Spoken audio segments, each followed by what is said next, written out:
नमस्कार दोस्तों, आप देख रहे हैं नॉलेज बज और आज के वीडियो में हम बात करेंगे जनरल साइंस के सामान्य विज्ञान के बहुत ही इंपॉर्टेंट टॉपिक है भौतिक राशियाँ एवं मापन के जितने भी इंपॉर्टेंट क्वेश्चन बन सकते हैं सभी को हम डिस्कस करेंगे। कल इसी टाइम पे हमारा केमिस्ट्री का क्लास आएगा, फिर बायो का क्लास आएगा और डेली साइंस का क्विज आपको देखने को मिलेगा जो कि रेलवे ग्रुप डी और बीपीएससी के लिए बहुत ज़्यादा इंपॉर्टेंट होगा और पीसीएस के एग्ज़ाम के लिए सभी के लिए इंपॉर्टेंट होगा। ठीक है ना, तो चलिए शुरू करते हैं और पहले क्वेश्चन को देखते हैं आज का। तो पहला क्वेश्चन आपके सामने है, देखिएगा। पहला क्वेश्चन में क्या पूछा गया है कि वन डाइन किसके बराबर होता है सीजीएस पद्धति में बल का मात्रक। तो वन डाइन जो होता है किसके बराबर होता है ये बताना है। ठीक है, पहला ऑप्शन देखिएगा और आंसर बताइएगा। 10⁻³ ग्राम सेंटीमीटर पर स्क्वायर, 10⁻³ ग्राम सेंटीमीटर पर स्क्वायर, 10⁵ kg मीटर पर सेकेंड स्क्वायर।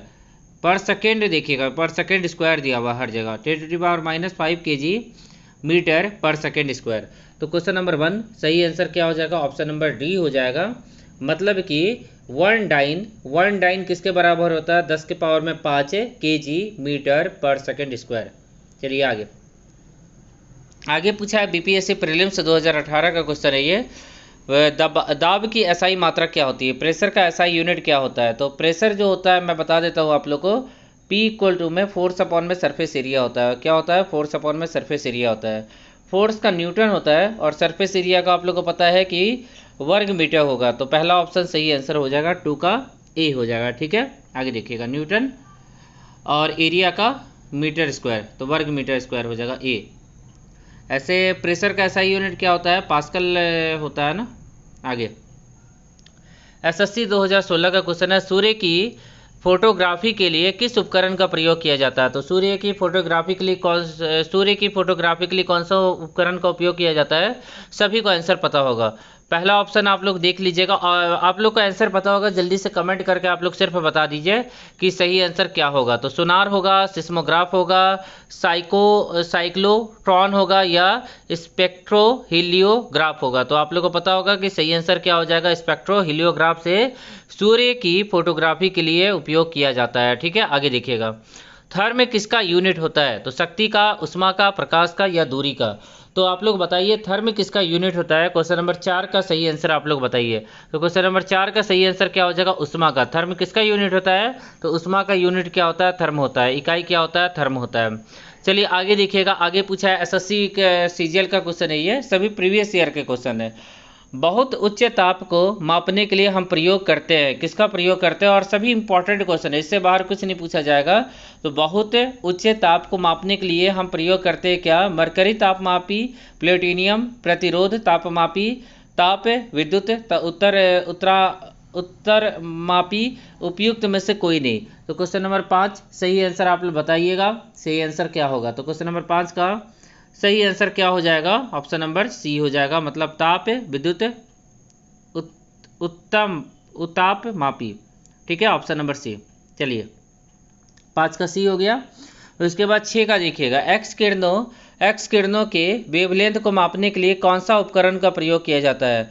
तो ब्रैग स्पेक्ट्रोमापी, द्रव्यमान स्पेक्ट्रोमापी, जीएम काउंटर और या साइक्लोट्रॉन। तो सही आंसर बताइएगा। क्वेश्चन नंबर 6 का सही आंसर क्या होगा?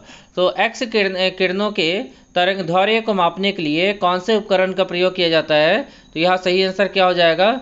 बैग स्पेक्ट्रोमापी। ठीक है ना, इस क्वेश्चन का सही आंसर होगा एक्स किरणों के वेवलेंथ को मापने के लिए ब्रैग स्पेक्ट्रोमापी का प्रयोग किया जाता है। आगे देखिएगा। हर्ट्ज क्या मापने की यूनिट है?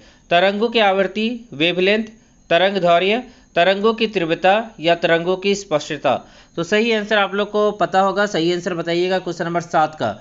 तो क्वेश्चन नंबर 7 का सही आंसर क्या हो जाएगा? ऑप्शन नंबर ए हो जाएगा। तरंगों की आवृत्ति को मापने के लिए, फ्रीक्वेंसी को मापने के लिए हर्ट्ज का उपयोग किया जाता है। ठीक है, आगे देखिए। उष्मा की इकाई निम्न में से कौन सी है? तो उष्मा की इकाई निम्न में से कौन सी, ये आपको बताना है। तो आरओ प्री 2017 का क्वेश्चन है, सेंटीग्रेड, कैलोरी, अर्ग या जूल।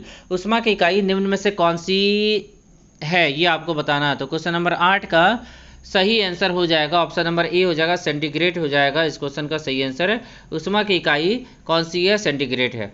चलिए आगे देखिए, एक्सरे की खोज किसने की थी? तो एक्सरे की खोज किसने की थी? तो 9 का आप लोग बताइएगा। बैकेरल ने, रॉन्टजन ने, मैरी क्यूरी ने या वॉन लू ने? तो एक्सरे की खोज किसने की थी?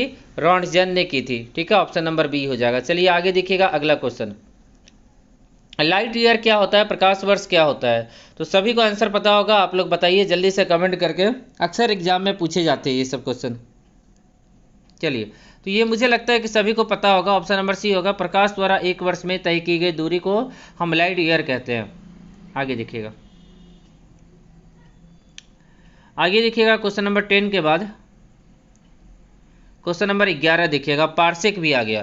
देखिए पूछा गया कि पार्सेक मात्रक है किसका? दूरी का, समय का, प्रकाश का, प्रकाश से की चमक का या चुंबकीय बल का? तो पार्सेक किसका मात्रक होता है? तो आप लोग कमेंट करके बताइए पार्सेक किसका मात्रक होता है। तो पार्सेक होता है ऑप्शन नंबर ए हो जाएगा, मतलब दूरी का मात्रक होता है पार्सेक। ठीक है ना, एस्ट्रोनॉमिकल यूनिट होता है पार्सेक, जो होता है लाइट ईयर से ज़्यादा होता है। एस्ट्रोनॉमिकल जो दूरी होता है पृथ्वी और सूर्य के बीच में जो दूरी मापा जाता है उसको एस्ट्रोनॉमिकल दूरी कहते हैं। ठीक है, आगे देखिएगा, रक्तदाब को मापने वाला यंत्र कौन सा है? टेकोमीटर हो जाएगा, या आप बता सकते हैं सही आंसर क्या होगा? क्या लिखा है? सिग्मो मैनोमीटर। देख लीजिएगा सही आंसर यही दिया होगा, 12 का बी दिया होगा। ठीक है ना, 12 का बी हो जाएगा। ये रक्तदाब को, ब्लड प्रेशर को मेजरमेंट करने के लिए उपयोगी है। आगे देखिए, आगे हो जाएगा, 6 फीट लंबे व्यक्ति की ऊंचाई नैनोमीटर में कैसे व्यक्त की जाएगी?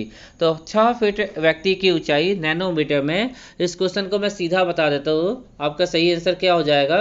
इस क्वेश्चन का सही आंसर हो जाएगा 183 इंटू 10⁻⁷। अब देखिए नैनोमीटर में होता है 10⁹ होता है, बट यहाँ पे कहीं भी आपको 9 नहीं दिख रहा होगा। 183 दो जगह दिखा, तो इन दोनों में से ही आपको एलिमिनेट करना होगा। तो ये क्या है? नैनोमीटर में है। ठीक है ना, ये क्या है? नैनोमीटर में है। और 183 मुझे लगता है कि सेंटीमीटर में होगा। आगे देखिएगा, मीटर में होगा, उसको सेंटीमीटर में बनाया गया होगा। आगे देखिएगा, इसलिए 10⁻⁷ हो गया। उसके बाद शक्ति का मात्रक क्या होता है? तो शक्ति का मात्रक सभी को पता है, हर्ट्ज, वोल्ट, वाट या न्यूट्रॉन। तो शक्ति का मात्रक क्या होता है? क्वेश्चन नंबर 14 का सही आंसर क्या हो जाएगा? ऑप्शन नंबर सी हो जाएगा, शक्ति का मात्रक वाट होता है। ठीक है ना, आगे देखिए, बल का मात्रक क्या होता है? तो बल का मात्रक क्या होता है? क्वेश्चन नंबर 15 का सही आंसर आप लोग बताइएगा, फैराडे, फार्मी, न्यूटन या रदरफोर्ड। तो बल का मात्रक क्या होता है? तो बल का मात्रक हो जाएगा question number 15, option number C हो जाएगा, मतलब कि न्यूटन होता है। बल का मात्रक क्या होता है? न्यूटन होता है। आगे देखिए, कार्य का मात्रक क्या होता है? जूल होता है, न्यूट्रॉन होता है, वॉट होता है या डाइन होता है? तो कार्य का मात्रक क्या होता है? क्वेश्चन नंबर 16 का ऑप्शन नंबर ए हो जाएगा, कार्य का मात्रक क्या होता है? जूल होता है। कार्य का मात्रक क्या होता है? जूल होता है। चलिए आगे देखते हैं अगले क्वेश्चन को, दूध के घनत्व को किसके द्वारा मापा जाता है? तो लैक्टोमीटर, सभी को पता है कि दूध के घनत्व को किसके द्वारा मेजरमेंट किया जाता है? लैक्टोमीटर के द्वारा मेजरमेंट किया जाता है। मुझे लगता है कि सभी को पता होगा। प्रकाश वर्ष से इकाई है किसकी? दूरी की, समय की, आयु की या प्रकाश की तीव्रता की? सही आंसर क्या होगा? दूरी की होगा। अभी पहले मैंने कुछ देर पहले बताया था प्रकाश वर्ष के बारे में। चलिए आगे देखिएगा, अब ये सूची है, इन दोनों सूची को क्या करना है? मिलान करना है। तो क्वेश्चन को मैं छोटा कर देता हूँ। देखिए, सूची 1, सूची 2, उच्च वेग, वेवलेंथ, दाब और ऊर्जा। अब ऊर्जा का आपको पता है कि क्या होता है? ऊर्जा का जूल होता है। तो डी का 4, अब डी का 4 ए और सी में दिया हुआ, देखिएगा डी का 4 किस में दिया? ए या सी। अब ए या सी में से कोई एक सही होगा। उच्च वेग का आपको पता है? नहीं पता है। वेवलेंथ का पता हो सकता है, प्रेशर का पता हो सकता है। तो दाब का क्या होता है? पास्कल होता है। तो दाब का क्या होगा? पास्कल। तो यहाँ पे देखिएगा सी का क्या लिखा होगा? सी का 3। तो यहाँ भी सी का 3 है, यहाँ भी सी का 3 है और यहाँ 4 है। अब वेवलेंथ का भी पता होना चाहिए, क्योंकि यहाँ दो जगह हम लोग फंस चुके हैं। अब वेवलेंथ का क्या होगा? वेवलेंथ 2 नंबर पे है। तो वेवलेंथ का क्या होगा आप लोग? एंगस्ट्रॉम होता है। वेवलेंथ का क्या होता है? एंगस्ट्रॉम होता है। तो यहाँ पे हम लोग को पता था ना। तो देखिएगा बी का 2 का ही दिया हुआ है, तो बी का 2 यहीं पे दिया हुआ है। तो आपका सही आंसर क्या हो जाएगा? ऑप्शन नंबर सी हो जाएगा। ठीक है ना, उच्च वेग का मैक हो जाएगा। चलिए आगे देखिएगा, अगला क्वेश्चन बहुत ही अच्छा क्वेश्चन है, प्यारा सा क्वेश्चन है। देखिएगा क्या क्वेश्चन पूछा गया है कि 1 हॉर्स पावर में कितने वॉट होते हैं, 1000 वॉट, 750 वॉट, 746 वॉट या फिर 748 वॉट। तो सभी को पता होगा कि 1 हॉर्स पावर में 746 वॉट होते हैं। आगे देखिएगा, जूल ऊर्जा से उसी तरह से संबंधित है जैसे पास्कल से संबंधित है। जूल ऊर्जा से उसी तरह से संबंधित है जैसे पास्कल से संबंधित है। तो जूल ऊर्जा से मतलब मात्रा से, दबाव से, घनत्व से, शुद्धता से या उपयुक्त में से कोई नहीं। तो जूल ऊर्जा से उसी प्रकार संबंधित है। जूल ऊर्जा का ऐसा यूनिट क्या होता है, जूल होता है। तो पास्कल किससे संबंधित होगा, पास्कल किसका ऐसा यूनिट होता है, दबाव का होता है। मतलब ऑप्शन नंबर बी हो जाएगा। ठीक है, तो पता होगा आप लोग को। चलिए आगे देखिएगा, निम्न में से कौन सा सुमेलित नहीं है। डेसिबल ध्वनि की प्रबलता की इकाई होती है, तो ये बिल्कुल सही है। अश्व शक्ति, हॉर्स पावर कंपनी उद्योगों में उपयोग किया जाता है, शक्ति की इकाई होती है, तो ये भी पता है। उसके बाद सेल्सियस ऊष्मा की इकाई है। उसके बाद समुद्री मील नौ संचालन से दूरी की इकाई है। तो अब बताइए सी और डी में से कौन सा गलत है, क्योंकि ए और बी तो सही है, सी और डी में से कौन सा गलत है। सेल्सियस जो होगा वो टेम्परेचर का होता है, ऊष्मा का क्या होता है, कैलोरी होता है। आगे देखिएगा अगला क्वेश्चन, 1 पिकोग्राम किसके बराबर होता है। तो 1 पिकोग्राम किसके बराबर होता है। क्वेश्चन नंबर 23 का सही आंसर हो जाएगा ऑप्शन नंबर सी हो जाएगा।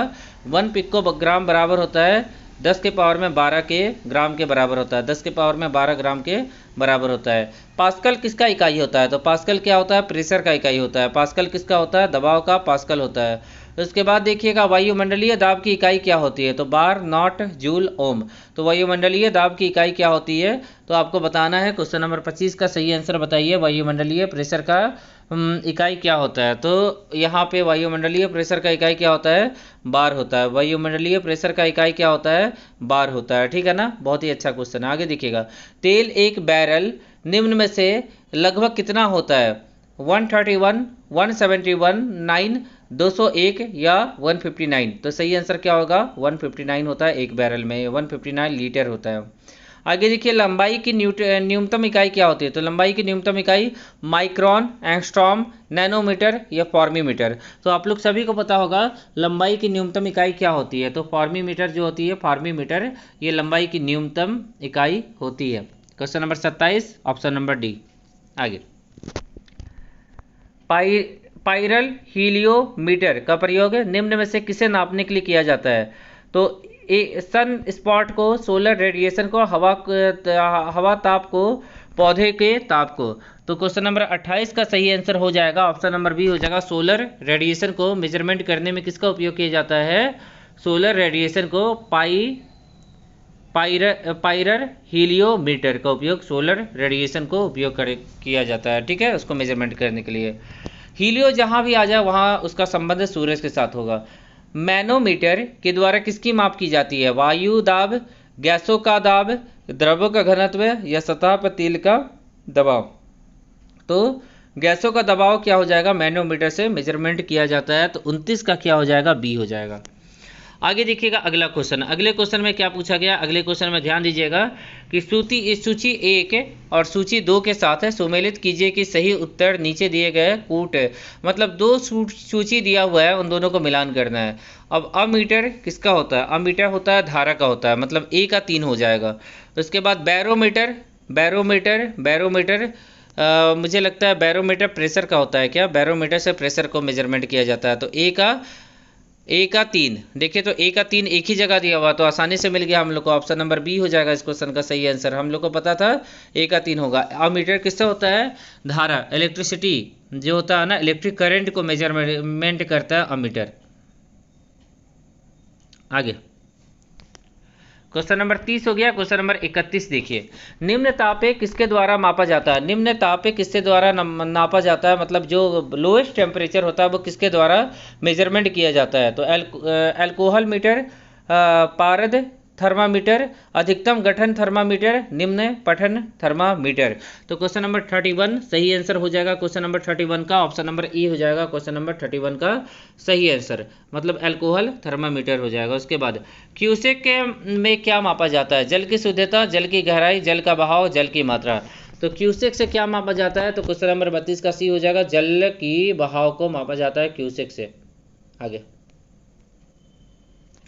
डॉप्सन इकाई का प्रयोग किया जाता है, डॉप्सन इकाई का प्रयोग किया जाता है। क्वेश्चन नंबर 33 हो जाएगा, ऑप्शन नंबर सी हो जाएगा, ओजोन परत की मोटाई के लिए डॉप्सन इकाई का प्रयोग किया जाता है। ओजोन परत की मोटाई में डॉप्सन का प्रयोग किया जाता है। महासागर में डूबी हुई वस्तुओं की स्थिति को जानने के लिए निम्न में से किस यंत्र का प्रयोग किया जाता है? तो सोनार का उपयोग किया जाता है। आप लोगों को पता होगा सोनार का उपयोग किया जाता है, ठीक है। यह अब पूछा नहीं जाता है बट पूछा जा सकता है। ध्वनि की तीव्रता को मापने वाला यंत्र क्या है? तो ध्वनि की तीव्रता को मापने वाला यंत्र हो जाएगा ऑडियोमीटर, ऑडियोफोन, एनीमोमीटर या क्रोनोमीटर।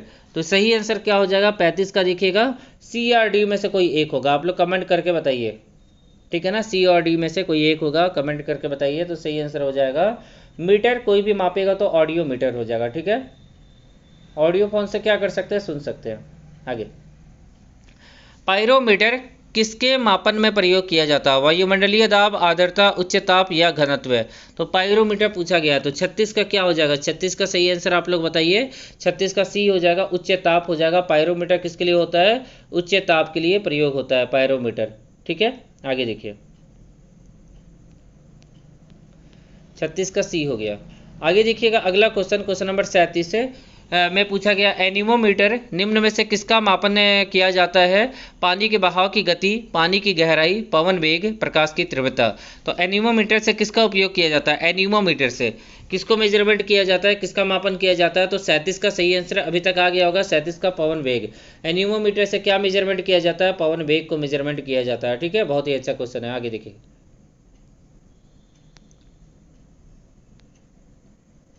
आगे क्या है यहाँ पे देखिएगा, त्वरण, बल के आवेग, कृत्य, कार्य। तो त्वरण का क्या होता है? बल का तो मुझे पता है न्यूटन होता है, त्वरण का भी मुझे पता है, त्वरण अच्छा एक्सेलरेशन होता है ना, तो मीटर पर सेकेंड स्क्वायर। तो ए का 4, ए का 4 एक जगह है, बल का न्यूटन होता है, तो बी का 3 हो जाएगा, बी का 3 दो जगह है। और आवेग, आवेग का